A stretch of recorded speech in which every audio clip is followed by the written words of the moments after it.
आपण आजच्या भागामध्ये कापूस आणि सोयाबीन यावरील ज्या सद्यस्थितीमध्ये या पुढील 2-3 आठवड्यामध्ये कोणत्या किडी येण्याची शक्यता आहे आणि त्यांचं व्यवस्थापन कसं करायचं त्याबद्दल पाहणार आहोत.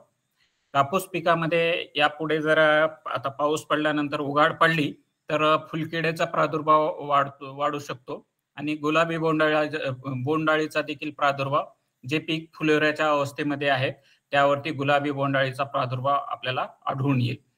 आणि सोयाबीनमध्ये पाहिलं तर पाने खाणाऱ्या अळ्यांचाच प्रादुर्भाव शक्यतो मोठ्या प्रमाणात येईल आणि दुसरं एक जे घाटे अळी आहे हेलिकोवर्पा या किडीचा देखील प्रादुर्भाव मोठ्या प्रमाणात होण्याची शक्यता आहे. म्हणजे वेगवेगळ्या भागामध्ये यापैकी कुठल्यातरी एखाद्या किडीचा मोठ्या प्रमाणात प्रादुर्भाव होऊ शकतो आणि रस शोषण करणाऱ्या किडीमध्ये पांढऱ्या माशीचा प्रादुर्भाव आपल्याला दिसून येत आहे किंवा त्याच्या मार्फत जो रोगाचा प्रसार होतो येलो मोझॅक त्याचा प्रसार आपल्या काही भागामध्ये दिसून येत आहे आणि हुमणीचा प्रादुर्भाव देखील बऱ्याच ठिकाणी मोठ्या प्रमाणात आढळून येत आहे. आपण थोडक्यामध्ये आपल्याला या किडीबद्दलची माहिती आणि त्यांचं व्यवस्थापन कसं करायचं ते आपण पाहू. आता मावा जिथं पाऊस कमी आहे अशाच जागी माव्याचा प्रादुर्भाव आपल्याला दिसून येईल आणि जर पीक 1-1.5 महिन्याचं झालं असेल तर म्हणजे माव्यामुळं काही आर्थिक दृष्ट्या नुकसान होणार नाही. यामुळे मित्र कीटकांची संख्या वाढून इतर किडीचा देखील बंदोबस्त होण्यामध्ये होईल किंवा इतर ज्या रस शोषण करणाऱ्या किडीचा प्रादुर्भाव आहे त्यांचं व्यवस्थापन करताना देखील या माव्याचं व्यवस्थापन होईल. दुसरी जी कीड आहे ते तुडतुडे जे कपाशीच्या वाणावरती पानाच्या मागच्या बाजूला लव नाही अशावरती तुडतुड्याचा प्रादुर्भाव दिसून येण्याची शक्यता आहे आणि शक्यतो तर फुलकिड्याचाच प्रादुर्भाव इथून पुढे दिसण्याची शक्यता आहे. परंतु ज्या वाणावरती लव नाही अशावरती तुडतुड्याचा देखील प्रादुर्भाव दिसून येण्याची शक्यता आहे. त्यामुळे सुरुवातीला पानाच्या कडा पिवळसर होतील आणि नंतर तपकिरी होऊन त्या आकसतील आणि जर जास्त प्रादुर्भाव झाला तर पूर्ण झाडावरती त्याचा परिणाम दिसून येईल. त्यामुळे पातेगळ होईल किंवा पात्याचं बोंडामध्ये रूपांतर कमी प्रमाणात होईल आणि ही सगळ्यात महत्वाची कीड आहे. इथून उघाड पडली तर फुलकिड्याचा प्रादुर्भाव निश्चितच मोठ्या प्रमाणात आपल्याला दिसून येईल आणि ह्याचे जे प्रौढ आणि पिल्ले जे आहेत पानाच्या मागच्या बाजूला खरवडून खाल्ल्यामुळे सुरुवातीला तपकिरी पांढरट चट्टे दिसतात आणि ते नंतर तपकिरी बनतात आणि पाना म्हणजे कपाशीच्या वाणानुसार पानाच्या मागच्या बाजूला हे चट्टे वेगवेगळ्या प्रकारे दिसतील. काही ठिकाणी देठाजवळ दिसतील किंवा काही मध्य शिरेजवळ दिसतील किंवा त्या 2 शिरेच्या मधल्या भागामध्ये देखील दिसून येईल आणि दुरून देखील जर शेत पाहिलं तर आपल्याला हे काळपटपणा दिसून येईल आणि ही महत्वाची एक कीड आहे. जे आता गुलाबी बोंडअळीचा पहिली जी पिढी आहे आणि ह्या वर्षी आपल्याकडे बरेच भागामध्ये मेच्या शेवटी किंवा आपण जूनच्या लवकर लागवड झालेली आहे आणि इथून जे पीक फुलोऱ्याच्या अवस्थेत येईल तिथं आपल्याला गुलाबी बोंडअळीचा प्रादुर्भाव दिसून येईल आणि त्याचबरोबर नंतर देखील लागवड झालेली आहे. म्हणजे आपल्याकडे जवळपास 1.5 महिन्यामध्ये कपाशीची लागवड झालेली आहे. त्यामुळे आता इथून जे काही गुलाबी बोंडअळीचे पतंग निघतील त्यांचे ते अंडी दिल्यानंतर त्यांचा जे पिढी आहे यापुढे सतत चालू राहील.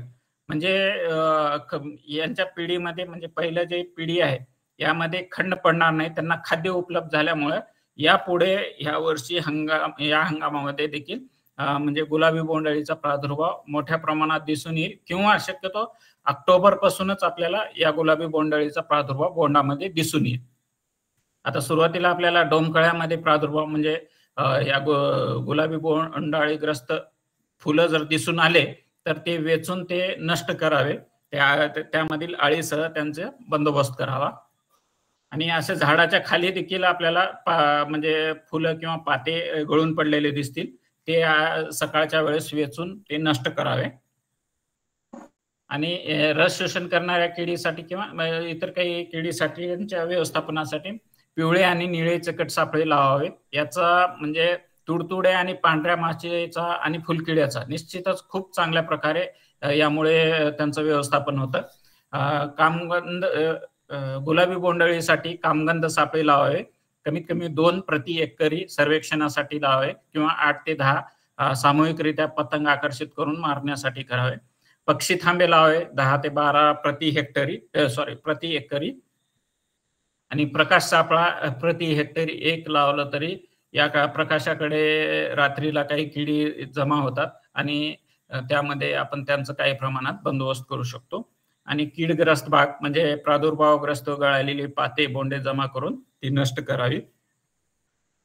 आणि जैविकमध्ये निंबोळी अर्काचा पर्याय आहे किंवा दशपर्णी अर्क देखील रस शोषण करणाऱ्या किडी कमी प्रमाणात प्रादुर्भाव असेल तर त्यांचा परिणाम म्हणजे निंबोळी अर्क आणि दशपर्णी अर्काचा परिणाम चांगला दिसेल.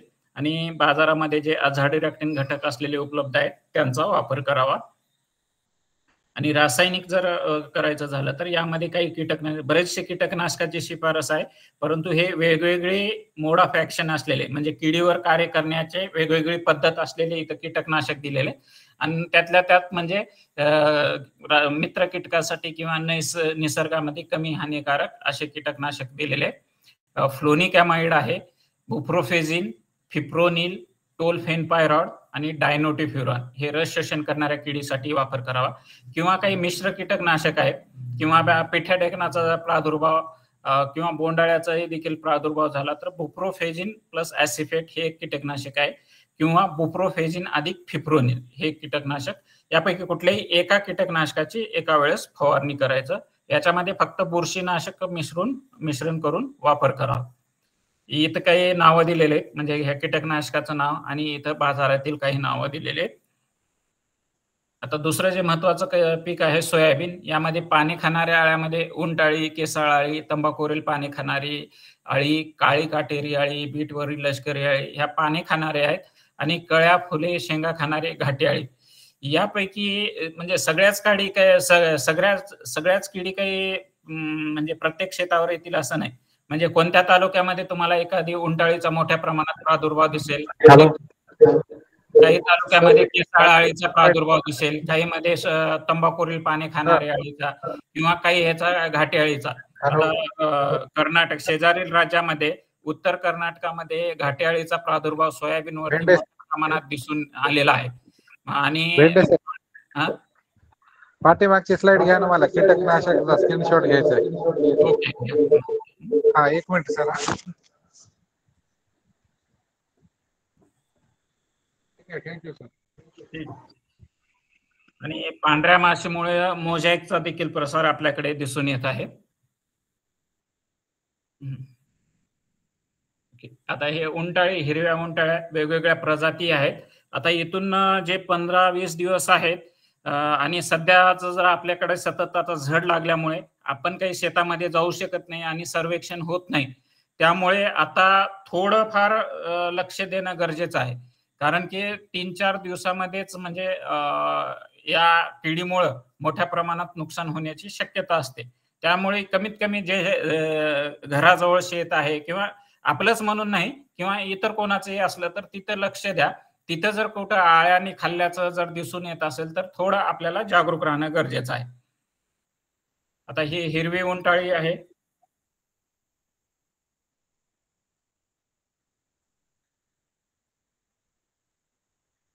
ओके, ठीक. त्यानंतर विचारता येतील. हिरवी उंटाळीची हे दुसरी प्रजाती आहे. हे आता इथून आपल्याला जेव्हा फुलं किंवा कळ्या लागतील त्यावेळेस ही क्रायसोडेक्सिस प्रजाती दिसेल किंवा हे एक डायक्रॅसिया प्रजाती हे सुद्धा आता आपल्याला ऑगस्ट ते सप्टेंबर पर्यंत दिसून येईल. आणि हे जिथं एरंडीचं पीक आहे तिथं एरंडीवरील उंटाळी तिथं बाजूला आपल्याला सोयाबीनवरती प्रादुर्भाव करताना दिसून येईल. ह्या काही इतर उंटाळ्या आहेत, या काही कमी प्रमाणात येतात. वेगवेगळ्या प्रकारच्या उंटाळ्याची प्रजाती आहेत. आता ही एक उंटाळीचाच वेगळा थोडं तपकिरी रंगाची उंटाळी आहे. आणि अशा प्रकारे प्रादुर्भाव म्हणजे सुरुवातीला आपल्याला प्रादुर्भाव फक्त ह्याच्यावरती छिद्र दिसून येतील, परंतु जसजसं प्रादुर्भाव वाढत जाईल फक्त शिरा शिल्लक राहतील आणि पूर्ण हिरवा भाग खाल्लेला आपल्याला दिसून येईल. आता ही कधी कधी म्हणजे आता शेंगावरती म्हणजे कळ्या तर खातेच आणि शेंगावरती देखील काही प्रमाणात प्रादुर्भाव होतो. मुख्यतः इथून जे आहे कळ्यावर म्हणजे ही सगळ्या ज्या आळ्या आहेत निशाचर आहेत म्हणजे रात्रीला सक्रिय राहून खातात. आणि आपण आता सोयाबीन हे पीक दाटलेलं आहे त्याच्यामुळे खालचा आपल्याला काही विशेष लक्ष येत नाही. दिवसा देखील गेल्यानंतर आपल्याला ह्या कुठल्या आळ्याचा प्रादुर्भाव दिसून येत नाही. आणि ह्या कळ्या किंवा फुले खाल्ल्यानंतर असं लक्षात येते की काही वेळेस म्हणजे या झाडाला शेंगा लागले नाहीत किंवा फुलंच लागले नाहीत, अशा देखील तक्रारी शेतकऱ्याकडून होऊ शकतात. आणि हे तंबाखूवरील पाने खाणारी अळी, इथून आता ह्या किडीसाठी विशेष म्हणजे पुढचा 1 महिना या किडीसाठी आपल्याला महत्त्वाचा आहे. त्याच्या 4 अवस्था आहेत: पतंग, अंडी, अळी आणि कोश. आता हे अळीचे वेगवेगळे रंग आपल्याला दिसून येतात. शक्यतो 2 एक आहे, पांढरट हिरव्याट रंगाची आणि थोडं तपकिरी रंगाच्या, या 2 रंगाच्या स्पोडोप्टेराच्या प्रजाती आपल्याला दिसून येईल. आणि सुरुवातीला लहान अळ्या ज्या आहेत ते समूहात राहून पानाच्या मागच्या बाजूचा हिरवा भाग खरवडून खातात आणि वरचा पापुद्रा तसंच शिल्लक राहतो. दुरून देखील आपल्याला तसं वाळलेलं पान लक्षात येऊ शकतं. आणि मोठ्या अळ्या ज्या आहेत ते एकट्या विखरून आणि शेवटची जी अवस्था आहे, एक 10 ते 12 दिवसाच्याच जे मोठी अवस्था आहे, विखरून अळ्या जे नुकसान करतात. आणि या 12 पैकी शेवटचे 3-4 दिवसच असे आहेत की ह्या मोठ्या संख्येने नुकसान करतात. म्हणजे 3 दिवसातच पूर्ण शेतामधील ते पानं फस्त करू शकतात. त्यामुळे म्हणजे आपल्याला नियमितरित्या शेताचं सर्वेक्षण करणं गरजेचं आहे. आणि अशा प्रकारे मोठा प्रादुर्भाव झाला तर फक्त शिरा शिल्लक राहून पूर्ण शेत म्हणजे आपल्याला खाल्लेलं दिसून येईल. आणि तसंच नुकसान जे आहे ते जसं तंबाखूवरील पाने खाणाऱ्या अळीचं झालं, तसंच ही बिहार केसर अळी आहे. ही देखील काही ठिकाणी म्हणजे सर्वदूर दिसणार नाही, परंतु कोणत्यातरी गावामध्ये पूर्ण म्हणजे शेतावरती ह्या किडीचा देखील प्रादुर्भाव दिसून येईल. कारण की ह्या सगळ्या ज्या अळ्या आहेत, ह्यांची अंडी देण्याची क्षमता खूप आहे. म्हणजे यांचे जे एक मादी जे आहे 600-700च्या वर, आणि जर अनुकूल वातावरण असेल तर 1200-1500 पर्यंत अंडी देतात. त्यामुळे या किडीपासून आपल्याला सावध राहणं गरजेचं आहे. अशा प्रकारे म्हणजे सुरुवातीला अळ्या मागचा हिरवा पापुद्रा खातात आणि वरचा असा पापुद्रा आपल्याला दुरून देखील लक्षात येऊ शकतो. ही एक काळी काटेरी अळी, ही सुद्धा पानाचे जे वरचे टोकाकडचे पानं आहेत, तिथंच आजूबाजूचे पानं थोडंफार तिथं जाळी करून त्यामध्ये राहून ती अळी खाताना आपल्याला दिसून येईल. हे टोकाकडेच दिसून येईल आपल्याला. अशा प्रकारे ही अळी नुकसान करताना म्हणजे वरचे टोकाकडचे पानं जाळी करेल आणि तिथंच तुम्हाला अळी दिसेल, तिची विष्ठा दिसेल. आणि ही बीटवरील लष्करी अळी ही देखील काही ठिकाणीच आपल्याला दिसून येईल. म्हणजे काही ठिकाणी म्हणजे सोयाबीनवरती किंवा इतर पिकावरती देखील ही आढळून येते. परंतु सध्या ही कमी प्रमाणात आहे. अशी ही देखील अळी टोकाकडच्या पानाकडचेच दिसून येईल. म्हणजे ही हिरवी अळी जाड दिसेल. म्हणजे ह्या अळीचा आणि आपली घाटी अळी यामध्ये थोडंफार कन्फ्युजन होऊ शकतं. परंतु या अळीच्या शरीरावरती केस नसतात. आपल्या घाटी अळी जे आहेत ते त्यावरती केस असतात. नीट जर निरीक्षण केलं तर आपल्याला हा फरक लक्षात येऊ शकतो. आता काही ठिकाणी चक्री भुंग्याचा देखील प्रादुर्भाव दिसून येत आहे. त्यामध्ये आता पहिली पिढी जी आहे चक्री भुंग्याची आता सुरुवात झालेली आहे. बऱ्याच जागी अंडी दिलेली आहेत. म्हणजे 2 चक्र करून, अशा प्रकारे 2 चक्र करून त्यामध्ये अंडी दिलेली आहेत आणि त्यामधून आता अळी निघणार. अळीच्या मग नंतर कोश होणार. कोशमधून प्रौढ बाहेर निघणार आणि परत ते अंडी देणार. म्हणजे अशा प्रकारे पुढची पिढी एक महिन्यानंतर आपल्याला दिसून येईल. परंतु आता सगळीकडे जे म्हणजे चक्री भुंग्यानं अंडी दिलेले, त्यामधून अळी निघून मग आपल्याला पुढचा नुकसान. म्हणजे आता काय होईल, फक्त फांदी किंवा पान वाळलेलं दिसेल. परंतु जसजसं ही अळी वाढत जाईल आणि खोडामध्ये पोखरत जाईल, म्हणजे त्यावेळेस आपल्याला एकतर फांदी सुकलेली दिसेल किंवा काही वेळेस ते झाड म्हणजे काही लक्षणं एवढे दिसणार नाहीत. परंतु अचानक शेवटी काय होईल, शेंगा लागले त्यावेळेस ते दाणे भरत नाहीत. अचानक ते झाड पिवळं पडून वाळायला सुरुवात होतं. असंच प्रादुर्भाव हा जो आहे ते आपल्या म्हणजे या खोडमाशीमुळे देखील होतो. आता सुरुवातीच्या अवस्थेतील प्रादुर्भाव होऊन गेलेला आहे खोडमाशीमुळे. परंतु इथून पुढच्या आणखीन म्हणजे जेव्हा पीक 45 ते 50 दिवसाचं होतं, त्यावेळेस परत या खोडमाशीचा प्रादुर्भाव होतो आणि त्यावेळेस आपल्याला कुठलेच लक्षणं दिसणार नाहीत. चक्री भुंग्यामुळे एखादी फांदी किंवा पान वाळलेलं दिसून येईल, परंतु यामुळे काहीच दिसणार नाही आणि एकदम शेवटी जे आहे ते शेंगा पूर्ण भरायच्या वेळेस अचानक झाड पिवळं पडून वाळायला सुरुवात होतं. या दोन्ही किडीमुळे म्हणजे नॉर्मल जे झाड असतं ते हळू-हळू त्याचे दाणे भरून मग हळू नंतर त्याचे पानं पिवळे पडणार आणि ते वाळणार. परंतु हे अचानकच 1-2 आठवड्यात म्हणजे ज्यावेळेस पाऊस कमी होईल, आपल्याला असं वाटेल की म्हणजे पाऊस कमी झाल्यामुळे हे झाड वाळत आहे. परंतु खोड जर पोखरून बघितलं तर तुम्हाला यापैकी दोन्हीपैकी कुठली तर अळी दिसून येईल. आता ही घाटी अळी ही सगळ्यात महत्त्वाची. ह्या किडीकडे सध्याला लक्ष देणं गरजेचं आहे. इथून एक 15 ते 20 दिवस म्हणजे या किडीसाठी अतिशय पोषक आहेत आणि ही किडी आता अंडी द्यायला सुरुवात केलेली आहे काही ठिकाणी आणि आता मागे काही म्हणजे आता कर्नाटकमधील काही जे संपर्कात आहेत, त्यांच्याकडून असं लक्षात आलं, की ह्या घाटी अळीचा उत्तर कर्नाटकामध्ये धारवाड, गुलबर्गा या तालुक्यामध्ये जिल्ह्यामध्ये मोठ्या प्रमाणात प्रादुर्भाव दिसून आलेला आहे आणि सध्याचं जर वातावरण बघितलं तर आपल्याकडे सुद्धा या किडीचा प्रादुर्भाव होण्याची शक्यता आहे आणि ह्या घाटी अळीचा प्रादुर्भाव म्हणजे पानावरती देखील दिसून येईल आणि कापसामध्ये देखील आपल्याला जे नॉन बीटी 5 ते 10% आहे तिथं ही घाटी अळी दिसून येईल आणि आता सोयाबीनवरती जे कळ्या लागलेल्या आहेत किंवा फुलं लागलेली आहेत किंवा शेंगा धरायला सुरुवात होतात, त्यावेळेस या घाटी अळीचा प्रादुर्भाव होतो आणि झाडावरील पूर्णच्या पूर्ण कळ्या खाते किंवा त्या कळ्यांना थोडे डंक मारल्यानंतर ते कळ्या गळून पडतात. अशा प्रकारे म्हणजे मोठ्या प्रमाणात यामुळे नुकसान होऊ शकतं. आणि ही पांढरी माशी, या पांढऱ्या माशीमुळं पिवळा मोजॅक जो आहे याचा प्रसार बऱ्याच ठिकाणी दिसून येत आहे. आता यांचं व्यवस्थापन करण्यासाठी आपल्याला आता फक्त तंबाखूवरील पाणी खाणाऱ्या अळीसाठी ह्याचे जे सापळे आहेत, सापळे लावणं, पक्षी थांबे लावणं आणि प्रकाश सापळे हे जर आपण शेतामध्ये लावावे आणि जैविकमध्ये जे आहे तंबाखूवरील पाणी खाणाऱ्या अळीसाठी SLNPV जे विषाणू आहे ते किंवा बॅसिलस thuringiensis बीटी पावडर याचा वापर करावा किंवा 5% निंबोळी अर्क किंवा दशपर्णी अर्काचा वापर करावा. आणि रासायनिकमध्ये हे कीटकनाशक शिफारस केलेले आहे. जे कीटकनाशक अगोदर वापरलं नाही त्यापैकी कुठल्याही एका कीटकनाशकाचा वापर करावा.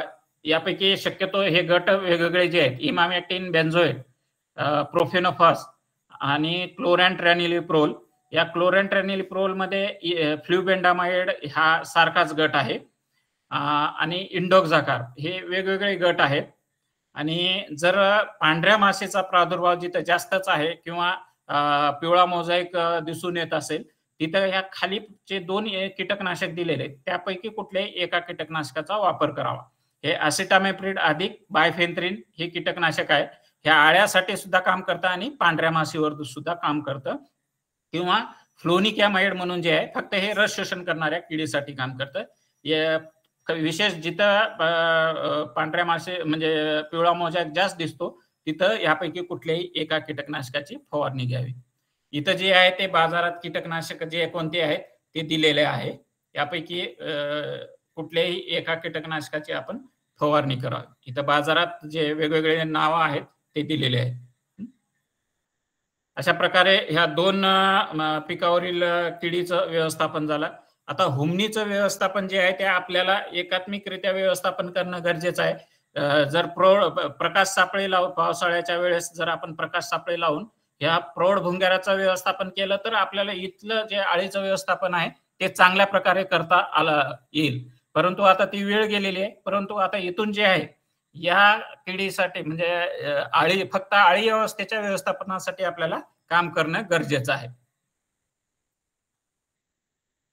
आता हे अशा प्रकारचे परंतु आता काय होईल, आता पाऊस पडल्यामुळं हे हुमणी जे आहे थोडं खाली जाईल.